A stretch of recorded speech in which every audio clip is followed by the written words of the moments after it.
Is Elon Musk really bringing his viral Tesla diner to Palo Alto? It sold 50,000 burgers in 24 hours in LA with robots serving food to your car. Downtown San Francisco's most troubled property just sold for $133 million after 9 failed auctions. Treasure Island is turning into one of San Francisco's hottest new neighborhoods with ferry service every 15 minutes. The Fillmore just got plans for 1,800 homes. Waymo robotaxis are now driving on Bay Area freeways all the way to San Jose. And a new mixed income tower with 303 units just launched in Lower Nob Hill. The San Francisco Bay Area is shifting fast, and this week shows exactly how wide the change really is. Let's dive in. Let me start with a story that everyone's buzzing about. If you haven't heard of it yet, the Bay Area might be getting one of the most talked about restaurant experiments in the country. Elon Musk is now hinting at the Tesla Diner, a retro futuristic burger and charging hub that debuted in Los Angeles, could be coming to Palo Alto next. His post on X pointed that the company's engineering headquarters is a logistical fit, and speculation is absolutely exploding across the region. The original LA location is wild. It runs 24/7 with giant outdoor movie screens, robots serving food, in-car ordering, and a menu that sold 50,000 burgers in the first 72 days. Think drive-in, movie theaters meets charging station meets Silicon Valley Tech Showcase. Supporters say Palo Alto's location would instantly become one of Silicon Valley's most viral hangout spots. You'd get Tesla enthusiasts, tech workers, families, tourists, all converging into one location. The Instagram content alone could probably be massive. Others question the traffic impacts on an already congested area. There's skepticism about whether this is just brand hype, and some people wonder if this themed corporate diner actually fits Palo Alto's local dining culture and scene, which tends to be upscale and more low-key. How do you think the Tesla-themed diner with robots and movie screens could change the local dining scene? Is this something that you would visit if you have and own a Tesla? Or is this just novelty that will wear off in time? Let me know your thoughts in the comments below. All right, let's move to downtown San Francisco's most troubled property, and it finally has a buyer after 9 failed foreclosure attempts. A consortium led by Deutsche Bank and JP Morgan Chase just purchased San Francisco Center for $133 million. Here's how dramatic this is. The same property was valued at $1.2 billion in 2016. It sold for barely 10% of its value from 2016. This is one of the most spectacular commercial real estate collapses in the city's history. The mall is nearly empty after Westfield and Brookfield walked away in 2023. And here's the twist. The new owners are planning to flip the property rather than just reviving it. CBRE is already planning to list it on the market. Supporters say fresh ownership finally opens the door to a realistic redevelopment plan. This could bring housing and new commercial uses to an absolutely crucial downtown site. Someone needs to do something with this massive empty building. What do you think it should become? Critics argued that the sale price reflects deep structural challenges that no quick flip can possibly fix. Retail is definitely still struggling, just as offices in San Francisco. Foot traffic downtown is a fraction of what it used to be. These are systemic problems. With so much uncertainty, what do you think is realistic for the future of downtown and also this massive property? Can it be saved? What do you want to see it become? And what are your most fond memories in this building or in and around downtown? Share your thoughts in the comments below. All right, moving on to Treasure Island. It's becoming one of San Francisco's most unexpected rising neighborhoods, and the transformation is accelerating. This 400-acre former naval base now has ferry service every 15 minutes to the city. Luxury condos are filling up. Community events like the Cake Picnic are drawing thousands of people. The full plan calls for 7,000 homes on 300 acres of parks, plus a complete mixed-use district. Supporters say the views are absolutely stunning. Transit access is excellent with the frequent ferry, and new food spots like Mercy are exactly what young residents want. This is a low-cost alternative to mainland San Francisco with better amenities than you might expect. But others point to serious contamination concerns from the naval base history. There's a history of broken promises on Treasure Island going back decades, and legitimate questions about the island's infrastructure will handle major population growth. As momentum clearly builds with actual residents moving in and businesses opening, how do you see Treasure Island evolving in the next decade? Is this the next big San Francisco neighborhood or a risky bet that most people won't move to? Would you move there? I'm curious. All right, a major Fillmore project is officially moving forward, and the scale is massive. Align Real Estate just submitted plans for 1,800 new homes on the former Safeway site at Webster and Gary. That's nearly double what was originally expected for the spot. The proposal includes a central garden space, a 30-story tower, a restaurant along Webster, a new grocery store to replace the Safeway that closed, and roughly 15% affordable units. Supporters say the neighborhood urgently needs new housing. The grocery store is absolutely essential for community buy-in since losing Safeway was devastating for local residents. This development could revitalize that entire corridor. Others raise long-standing concerns about displacement in a historically black neighborhood.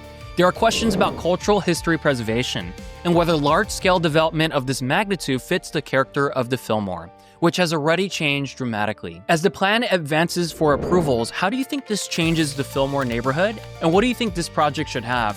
More affordable housing allocated, or less, or more retail? Share your thoughts in the comments below.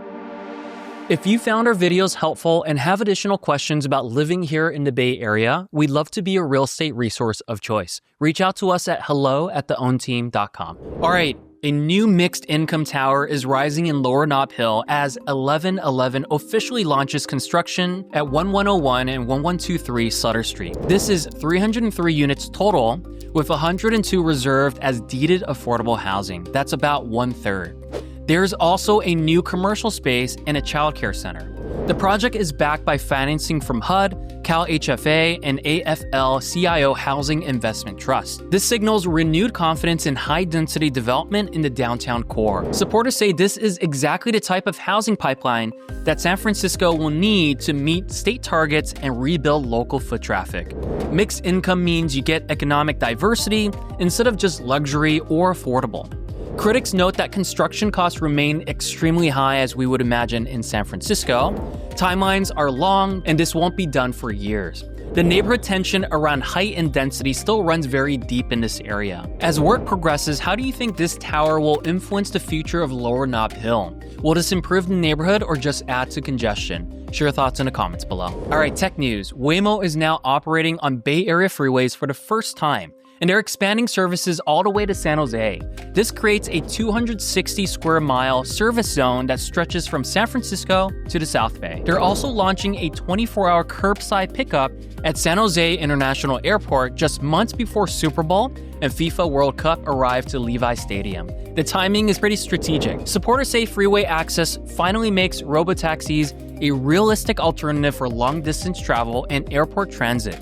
You could actually take a Waymo from San Francisco to San Jose Airport now instead of driving or taking Caltrain. Others raise significant safety concerns about autonomous vehicles at freeway speeds. There are regulatory questions that haven't been fully answered, and the real concerns about the potential impact on jobs in the transportation sector, Uber drivers, taxi drivers, and even public transit. With more companies preparing their robotaxis, from Uber to Lyft to also Tesla, how do you think robotaxis influence the future of transportation in the Bay Area?